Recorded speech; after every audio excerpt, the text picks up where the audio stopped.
찾았으면 하면 다 같이 우리 한 목소리를 돌아가겠습니다. 시작.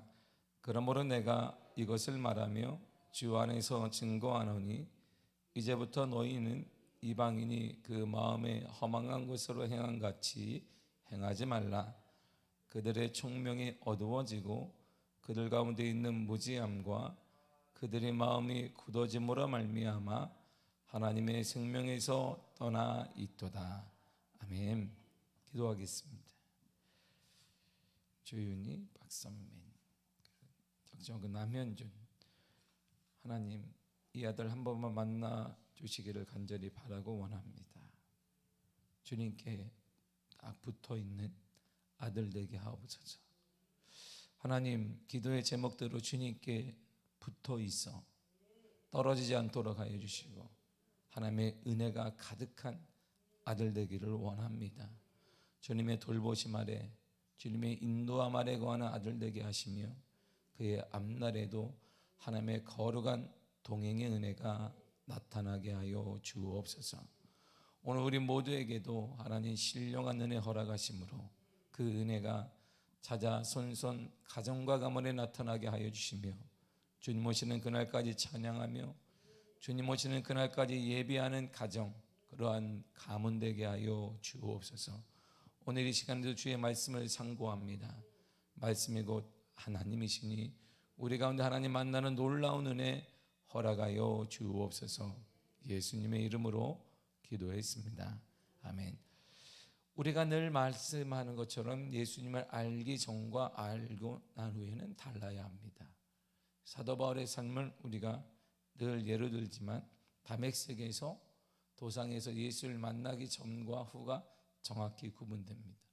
그래서 우리가 간증을 할 때에도 많은 사람들이 간증의 내용은 딱 하나입니다. 예수 만나기 전과 후가 이랬습니다. 이게 간증이라고 하고, 그리고 사도 바울의 삶이나 모든 성경에 나타난 사람들의 삶은 동일했습니다. 구분이 정확하다는, 선이 정확하다는 거예요. 그러니까 막연히 이렇게 쓱 넘어가는 것이 아니라 정확하다는 것입니다. 그래서 우리가 데이 플래시 썼던 레디칼이라는 책을 보게 되면, 레디칼이라는 이 용어는 급진적인 이런 뜻이에요. 기독교는 급진적이라는 것입니다. 기독교는 서서히 되는 것이 아니라 그리스도를 만남으로 인해 급진적으로 변화되는 것입니다. 내 삶이 조금씩 변화되다가 예수님 만난 다음에 더 조금씩 나아질 이런 것이 아니라 기독교는 급진적이라는 거예요. 완전히 달라지는 것이, 사고와 언어와 행동 모든 것이 급진적으로 변화되는 것, 바로 그것이 레디컬이라는 뜻입니다. 오늘 본문의 사도 바울은 에베소 이방인인 에베소 교인들에게 예수님을 알기 전과 후가 달라야 된다라고 정확히 우리에게 말해주고 있습니다. 예수님을 모르기 전의 모습, 즉 과거로 돌아가서는 안 된다고 말하고 있습니다. 에베소서, 이 본문을 우리가 에베소 이 책은 에베소 교회 이방인 성도들을 위해서 쓴 책입니다. 서신이에요. 이들에게 바울은 간절히 충고하며 이렇게 말해주고 있습니다. 본문의 17절을 다 같이 읽겠습니다. 시작. 그러므로 내가 이것을 말하며 주 안에서 증거하노니 이제부터 너희는 이방인이 그 마음에 허망한 것으로 행한 같이 행하지 말라. 아멘. 보세요. 복음을 알게 된 에베소 교인들에게 바울은 이렇게 말해요. 이제부터는 이런 말이에요. 그 전에 과거에 어떻게 살아왔든 나는 묻지 않습니다. 과거에 행했던 어떻게 살았든 나는 알기도 원하지 않습니다. 그것도 모릅니다. 그러나 이제부터는 과거에 행했던 것처럼 지금도 그와 같은 행동을 계속하지 말아야 합니다. 이런 뜻이에요. 주 안에서 새 삶을 얻은 성도는 과거의 이방인의 삶을 쫓아서는 안 된다라는 것입니다. 과거 이방인의 삶이 정확히 한 단어로 표현하는데 마음에 허망한 것, 이런 말이에요. 마음에 허망한 것을 쫓지 말라는 것입니다. 이것은 그리스도인이 되기 전이나 그리스도인이 되었다고 하면서도 여전히 과거의 이방인이었을 때의 삶의 방식을 버리지 못하는 사람들의 모습과 같기 때문에 그러므로 마음에 허망한 것, 예전에 그리스도를 몰랐을 때의 삶을 쫓아서는 안 된다는 것입니다. 특별히 허망이란 단어는 신학 성경에서 우상 숭배와 같은 관련된 단어로 쓰이고 있습니다. 그러니까 생명이 없는, 생명을 가져다 주지 못하는 쓸모없는 생각, 바로 그것이 허망이에요. 그러니까 우상을 계속 쫓았는데 거기에는 생명이 없어요. 우상 숭배를 계속했는데 거기에는 내 인생에 전혀 도움이 되지 않습니다. 쓸모없는 행동과 쓸모없는 행동만 하는 것입니다. 바로 이렇게 살지 말라는 것입니다.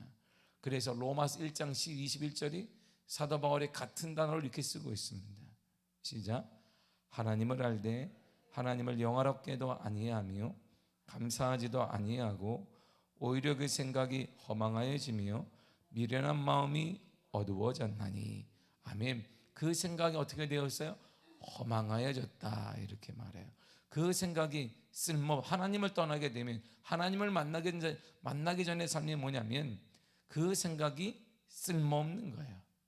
그 생각이 생명을 가져다 주지 못하는 것입니다. 우리 행동하는 거, 우리 생각하는 모든 것들이 나에게 생명과 회복과 역사를 주지 못하는 쓸모없는 생각이다, 이런 말입니다. 베드로 사도 또한 정확히 이렇게 말해주고 있습니다. 베드로전서 1장 18절입니다. 시작. 너희가 알거니와 너희 조상이 물려준 18절인데 잘못되어 보내세요. 제가 했습니다. 너희가 알거니와 너희 조상이 물려준 헛된 행실에서 대성함을 받은 것은 은이나 금같이 없어질 것으로 된 것이 아니요 라고 했어요. 헛된 행실, 이런 말이에요. 허망하다는 것이 이런 뜻이에요. 생명을 전혀 가져다주지 못하고, 생명이 없으니까 회복이 안 돼요. 생명이 없으니까 치유가 안 돼요. 역사가 일어나지 않아요. 자라나지 않아요. 생명이 있어야 자라잖아요. 어린아이가 계속 생명이 있으면 자라요, 이렇게. 그런데 생명이 없으니까 전혀 자라지 않습니다. 예수는 오래됐는데, 예수는 내가 믿었다고 오래된 것 같은데 자라남이 없어요. 열매가 없다, 이런 말이에요. 열매를 모아 그들을 알리라라고 했는데 열매가 없어요. 저는 예수님을 모르는 사람들이 행복을 얻기 위해 노력하는 모든 것들은 결국 실망과 허무로 끝나게 됩니다. 그들의 생각은 헛된 기대에 지나지 않습니다. 그들의 인생은 열심히 사는 것 같지만 거기에는 열매가 없어요. 열매가. 우리 인생도 마찬가지예요. 예수를 내가 어떻게 믿었느냐? 정확히 성경에 말해주신 마태복음 7장 20절에 열매를 보아 그들을 알리라 그랬습니다. 생명의 열매가 있어야 하는 것이에요. 살아남의 열매가 있어야 합니다. 이 어두운 시대 가운데 산다 할지라도 우리는 살아나야 돼요. 우리의 삶이 회복되어야 되는 것입니다. 여건에 상관없이, 주변에 상관없이 생명은 주변이 주는 거 아니고, 생명은 물질이 주는 거 아니고, 생명은 누가 주는 것도 아니고, 생명은 구원이 주는 것도 아닙니다. 생명은 무엇이 우리가 얻은 것을 주는 것도 아닙니다. 생명은 화장실이 집 많은 집이 주는 것도 아닙니다. 생명은 좋은 차를 탄다고 주는 것도 아닙니다. 생명은 주님만이 줄 수가 있어요. 그러니까 옛날 그리스도인들의 삶을, 그래서 초대교회 그리스도의 삶을 우리가 보면 이해가 되는 거예요. 그들이 다니엘과 사드락 메삭 아벳느고를 보거나, 그리고 초대교회 성도를 보게 되면 타는 물속에 들어가기도 하고, 그리고 칼로 배임을 당하기도 하고 사자밥이 되기도 하는데, 그들에게 전혀 흔들림이 없었던 것은 죽고 사는 것은 그들이 주는 게 아니기 때문이에요. 죽고 사는 것은 주님이 주시는 거예요. 이런 분명한 신앙이 있었기 때문에 그들은 환경에 그들은 요동하지 않았어요. 좌로나 우로나 치우치지 않았습니다. 오늘날 우리는 좌로나라 늘 치우치게 있어요. 우리 배가 흔들려요. 그래 어지러운 거예요. 세상 사는 게 어지럽고 힘들다고 얘기합니다. 구토가 나온다 그래요. 너무 힘들다고 말합니다. 왜일까요? 생명을 우리가 다른 곳에서 얻고자 하기 때문이에요. 행복을 우리가 다른 곳에서 얻고자 하는 것입니다. 참된 행복은 주님이 주시는 것입니다. 생명은 주님이 주시는 거예요. 그러니까 이러한 분명한 신앙 고백이 초대교회 성도들에게, 그래 신앙의 성경에 나온 성도들에게 있었기 때문에 외부적인 고난이 온다 할지라도 그들 흔들리지 않았어요. 왜냐하면 생명은 그들이 주는 게 아니에요. 내 생명을 뺏는 것도 그들이 뺏는 것이 아니라 주님이 허락하시는 거예요. 생명은 주님이 주시는 것입니다. 그러므로 에베소 교인들이 하나님의 백성이 되었어요. 그러므로 하나님을 모르고 살았던 과거의 삶처럼 목적 없이 헛된 것에 욕망을 기울이거나 무익하고 공허한 방법으로 나아가지 말아야 된다라고 사도 바울은 충고하고 있는 것입니다. 우리 또한 예수님을 모르고 살던 사람들의 모습으로 돌아가지 말아야 돼요. 돌아가지 말아야 돼요. 전도서 6장 3절에 이렇게 말해주고 있습니다. 시작. 사람이 비록 100명의 자녀를 낳고 또 장수하여 사는 날이 많을지라도 그의 영혼은 그러한 행복으로 만족하지 못하고 또 그가 안장되지 못하면 나는 이르기를 낙태된 자가 그보다는 낫다 하나니. 아멘. 보세요. 아니 하나의 집인데 100명의 자녀들 얼마나 문제가 많아. 이런 얘기가 아니에요. 그 당시에는 노동력 사회, 노동력. 자녀가 많을수록 그는 부자가 되는 것입니다. 노동력이 많기 때문이에요. 지금 노동집약 사회가 아니잖아요. 지금 우리는 지금 문명이 달라졌지만 이때 쓸 때에는 노동력이 부자 시대인 거야. 100명의 자녀를 얻었다건 엄청 부자인 것입니다. 100명이 막 일하고 있어요. 100명이 밭을 갈고 막 논에서 일하고 경작을 하니까 엄청 부자가 되는 것입니다. 이런 거예요. 하나님의 축복 가운데 100명의 자녀를 낳고 장수도 해서 그러니까 건강도 하고 부도 많고 이런 축복을 받는 할지라도 그의 영혼은 그것으로 행복하지 않다 이런 말이야. 행복은 거기서 오는 게 아니다 이런 말이야. 행복은 내가 많기 때문에 쥐었기 때문에 통장에 창고가 많기 때문에 아파트에서 내가 화장실 몇 개짜리 집에 살기 때문에 주는 게 아니다 이런 말입니다. 이것이 뭐냐면 예수 그리스도를 몰랐을 때의 삶의 전형이라 이런 말이야. 전형. 우리도 지금 무엇 때문에 행복하냐?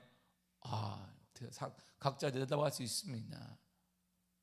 적지 않은 그리스도인들도 교회 오면서도 주님 때문에 행복하다. 별로 없지요. 주님 때문에. 나는 고난이 있다, 나는 어려움이 있다, 나는 주님 때문에 행복합니다. 찾기 힘들죠. 오늘날 찾기 힘들죠. 주님은 없더라도 물질 많으면 행복한 거야. 주님에 대한 간절함이 점점 사라지는 시대이고, 제가 정말 두려워하는 것은 다음 세대, 우리를 바라보며 다음 세대를 딱 보게 되면 우리도 이 정도인데 다음 세대는 사사기 1장 10절 이하에 나왔던 그런 애들이 나오겠고, 전혀 하나님을 모르는 이들은, 사사기 1장에 나온 이스라엘 백성의 자녀들은 난 크리스찬이 아니에요. 오늘날 말하면 예수를 모르는 아이들이 아니에요. 오늘날 말하면 모태신앙이에요. 그들도. 그런데 본 적이 없어요. 부모를 통해 본 적이 없어요. 부모를 통해 참된 행복이 뭔지를 그들은 경험한 적이 없어요. 늘상 그들이 보았던 것은 우상 숭배를 통해 기뻐하고, 물질의 우상, 그리고 무엇의 우상, 그런 것 때문에 기뻐하는 부모만 보았단 말이에요. 하나님 때문에 기뻐하는 변을 본 적이 없어요. 그리고 이들이 부모 세대가 다 죽자 이들은 대놓고 우상 숭배를 하기 시작했어요. 그래서 하나님의 진노를 받는 역사가 사사기에 계속 이스라엘 역사로 반복되고 있습니다. 오늘 우리가 이 정도, 우리의 행복이 주님 때문이 아니고, 우리의 행복이 참된 신앙이 주님 때문이 아니고, 참된 생명이 주님 때문이 아니란 이러한 삶을 우리가 신앙생활을 해가고 있어요, 현재 우리가. 근데 우리 다음 세대가 그걸 보고 있단 말이에요. 이들은 무엇으로 행복을 찾을까? 우리가 생각하지 못해도 영적 괴물들이 나올지 몰라요. 근데 그것은 그들의 잘못이 아니라 우리의 잘못이라는 거예요. 그들이 본 적이 없잖아요. 그래서 사도 바울이 얘기를 하는 거야. 예수를 몰랐을 때의 삶으로 돌아가지 말라. 이것은 예수를 몰랐을 때의 삶이라는 것입니다. 세상의 방법으로 행복을 찾지 말라는 것입니다. 참된 행복은 이렇게 오는 거예요. 신명기 10장 13절입니다. 시작. 내가 오늘 내 행복을 위하여 내게 명하는 여호와의 명령과 규례를 지킬 것이 아니냐. 아멘. 내 행복을 위해서 뭐하라? 말씀 안에 행복이 있다는 거예요. 말씀 안에, 하나님 안에 행복이 있습니다. 요한복음 1장 1절에 말씀이고 하나님이시고, 요한복음 1장 14절에 말씀이 육신이 되어 우리 가운데 오신 예수 그리스도이기 때문에 그리스도 안에 참된 행복이 있는 거예요. 그래서 주님이 말씀하신 요한복음 13장 6절에 내가 곧 길이요 진리요 생명이니 그랬던 거예요. 나를 통해 살아나는 거예요. 나를 통해 참된 살아남과 생명과 행복과 기쁨이 있다는 것입니다. 할렐루야. 예수 그리스도가 생명이십니다. 예수 그리스도가 참된 생명이에요. 우리가 왜 그런 신앙을 회복해야 되냐면 그 신앙 우리 다음 세대가 봐야 되기 때문이에요. 그 신앙 우리 다음 세대가 못 본다면 그들은 오늘날 우리 세대가 직면한 신앙의 이러한 낙후성보다 더 떨어진 저 멀리 있는 이방인의 삶과 전혀 다르지 않은 삶으로 이들은 삶을 살 거야. 그래서 교회가 우리 세대가 지난 3, 40년은 어쩌면 이거 대부분의 교회들이 다 팔릴 것입니다. 유지가 돼야지. 유지가 돼야죠. 당연히 안 되죠. 우리 선진들이 쌓아왔던 신앙의 아름다움이 다 무너지게 될 거야. 왜일까요? 이야 그들이 나쁜 아니에요. 그들이 본 적이 없어요. 우리를 보며 본 적이 없어요. 이야 생명이 주님께로부터 오는구나. 감격이 주님께로부터 오는구나. 기쁨이 막 주님께로부터 오는구나. 그런 감격은 없어요. 우리의 행복과 기쁨은 물질 때문에 오는 거예요. 환경 때문에 오는 거예요. 과거의 모습을 보세요. 사도 바울은 에베소 교인들에게 이렇게 얘기해요. 과거에 우리가 여러분이 이랬어요. 그리고 아주 구체적으로 이렇게 말합니다. 18절을 보세요. 시작. 그들의 총명이 어두워지고 그들 가운데 있는 무지함과 그들의 마음이 굳어짐으로 말미암아 하나님의 생명에서 떠나 있도다. 아멘. 계속 다루는 게 뭘 다루는 거예요? 생명이에요. 생명. 하나님의 생명에서 우린 떠나 있었어요. 하나님의 생명과 무관했어요. 근데 예수를 믿는다는 게 뭐냐면 하나님의 생명 안에 들어오는 거예요. 이렇게. 그게 예수 믿는 거예요. 예수 믿는 거냐? 나는 예수를 믿습니다. 선서 나는 오늘부로 예수님을 믿습니다. 그거 아니에요. 걸스카우트 보이스카우트이 아니에요. 사형리를 통해서 우리가 책 보면서 자 믿으십니까? 이거 아니에요. 이거 이런 게 아니에요. 하나님의 생명 안에 하나님의 생명 밖에 있던 사람들이 하나님의 생명 안으로 우리가 들어오는 거야. 어떻게 들어오는 게? 하나님 문을 싹 여시죠. 우리는 못 들어가요. 하나님이 문을 열어주시는 거예요. 누굴 통해? 그리스도의 죽으심을 통하여서 그분의 십자가에 피를 밟고 들어오게 하신 거예요. 열어놓으신 거예요. 그러니까 생명이 없던 우리가 예수를 믿게 되면 하나님의 생명 안에 막 살아나는 거예요. 막 얼굴도 살아나고 기쁨도 살아나고 뭐 회복되어지며 몸도 치유되며 역사가 막 간증이 막 일어나게 되는 것입니다. 하나님의 생명 안에 예수를 믿기 전에 떠나 있었어요. 생명과 무관했어요. 어떤 삶은 총명이 어두워졌어요.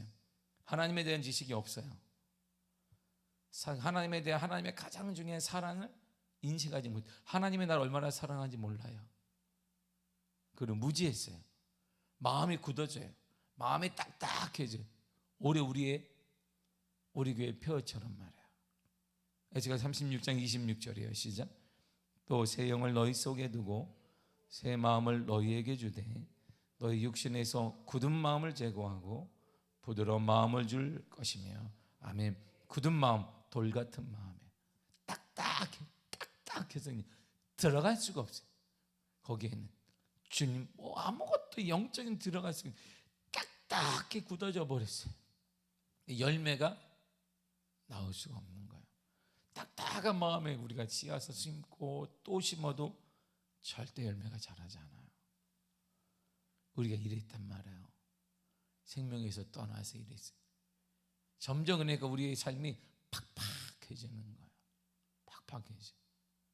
주 하나님 지으신 모든 새 막 이렇게 가을이 되면 계절이 바뀌면 나무를 바라보면 이야 하나님의 창조성을 보고 이야 하나님이 물들게 하신 자연을 딱 보면서 이야 우리 하나님이 이렇게 물들게 하셨구나. 와 우리 그런 거 없어요. 아이고 낙엽 왜 이렇게 많이 떨어지노. 일이 참 많아지게 생긴. 이렇게 감정이 메말라가는 감정. 갑자기 메말라가요. 이런 마음에서 벗어나려면 다음 절이 이렇게 말해요. 에스겔 36장 27절입니다. 시작. 또 내 영을 너희 속에 두어 너희로 내 율례를 행하게 하리니 너희가 내 규례를 지켜 행할지라. 아멘. 반복하는 말이, 계속 반복하는 말이 있어요. 뭘 반복하는데요? 바로 말씀을 행하라, 말씀을 행하라, 말씀을 행하라. 신명기 10장 13절에 너희 행복을 위해서 내가 준 것이 있다. 뭔데요? 명령과 규례, 말씀을 지키라 그랬어요.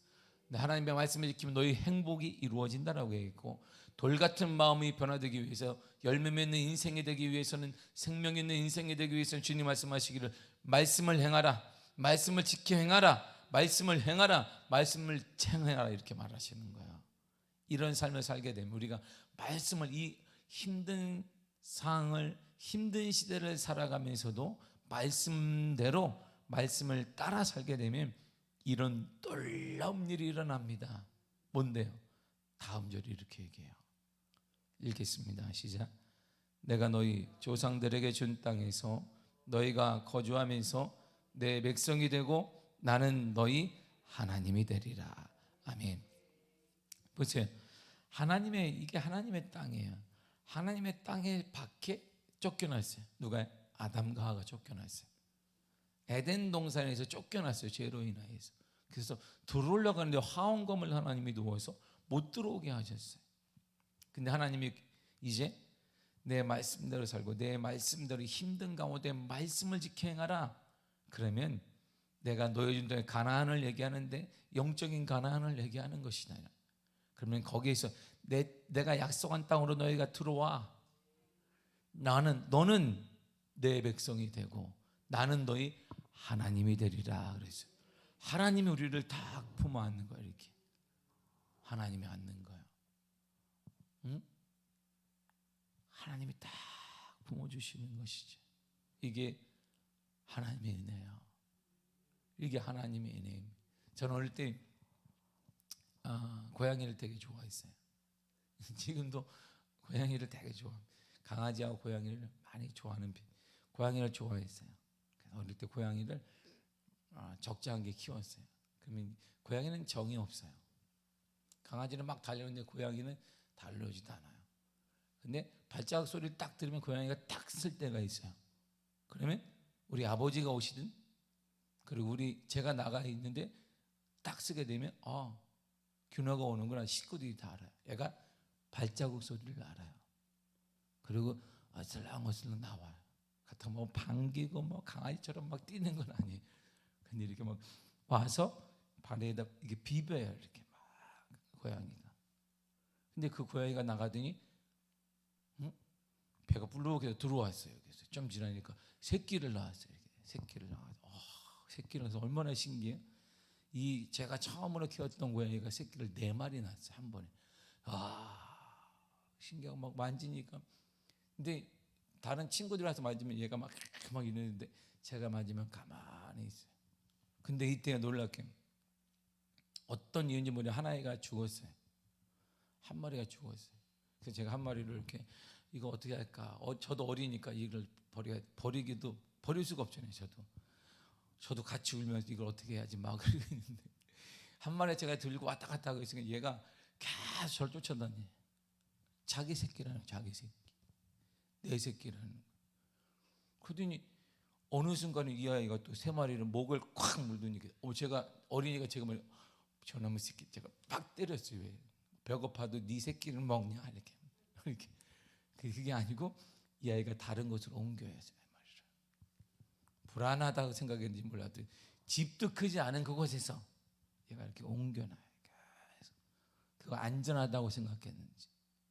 그리고 이걸 제가 해결을 못하고 막 얘기하고 있으니까 아빠 이거 어떻게 할까 하니까 우리 저희 아버지도 어떻게 해야 되니 막 이렇게 회의를 해가지고 제가 땅을 파서, 그 당시에는 땅이 많았으니까 못 얻었단 말이에요.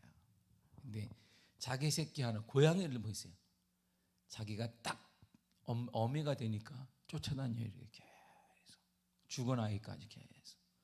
그리고 위험할 때마다 얘가 콱 목더미를 물어가지고 안전한 곳으로 옮겨요. 자기가 생각한 안전한 곳으로 옮기는 거예요.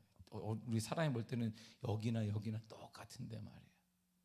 여러분, 이 작은 생물체를 하나 보면서도 하나님 우리를 얼마나 하물며 말이에요. 동물도 그렇게 하는데 하물며 하늘에 계신 우리 아버지가 여러분의 하나님이 되시는 거예요. 나는 그분의 백성이 되는 것이고, 그것이 신약으로 딱 넘어오니까 나는 너의 아버지가 되고 너는 너의 자녀 아들이 된다 그랬어요. 하나님 우리를 보호하시는 거예요. 때때로 옮겨놔요. 내가 원치 않는 방에 뭐 옮겨 그냥 하나님이. 왜? 우리를 위해 딱 맞는 거예요. 그 자리가. 그래야 살 수 있기 때문인 것입니다.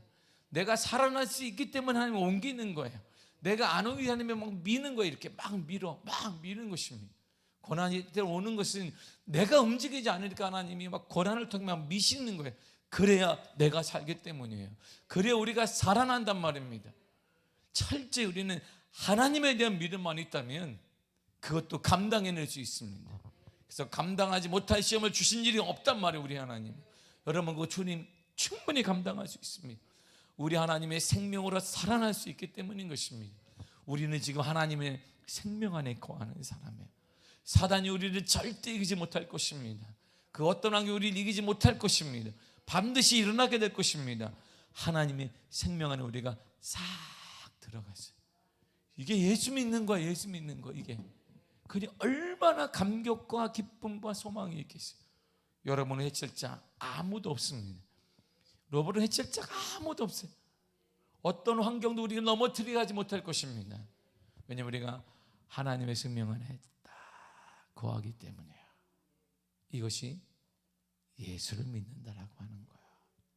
그런 놀라운 은혜의 역사가 여러분의 삶에 가득해서 오늘도 기쁨으로 승리하는 귀한 삶이 되기를 간절히 축복합니다. 기도하겠습니다. 하나님 감사합니다.